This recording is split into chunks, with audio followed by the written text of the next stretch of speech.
У Білорусі в черги шикуються зночі. Вартості м'ясних виробів там не регулюватимуть. Згідно з постановою Міністерства економіки держави, граничних відпускних розцінок не встановлюватимуть на продукцію, яку продають на ринках і ярмарках. Таке рішення вже спровокувало довгі черги. У відомстві пояснили, що це зробили з метою збільшення обсягів реалізації м'яса та створення конкурентного середовища. На початку серпня ціни на такий товар у республіці вже зростали на 5%. Проте навіть дороге м'ясо білоруси все одно розкуповують. У ці дні в розпалі м'ясна криза. Щоб купити заповітний кілограм свинини, громадяни мусять займати чергу біля магазину о 3-й годині ночі. Продаж продукції в одні руки обмежили 12 кілограмами.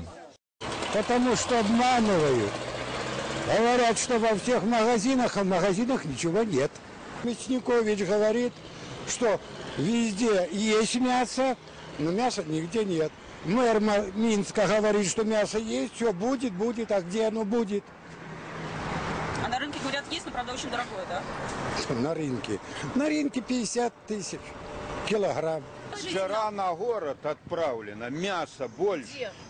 Мы лично, Клада. Кому? Пойдемте, 80 магазинов отправлено. Пожалуйста. Пойдемте, расскажите нам, Не что буду я всё-таки? представляться, но чтобы вам брать достоверные сведения, вы скажите, потому что мясо на город грузится в 2 раза больше, чем грузилось в прошлом году, например. И вчера я сделал список по 12 килограмм в руки. И берут пенсионеры по 60 лет. Молодежь берет 4-5 килограмм.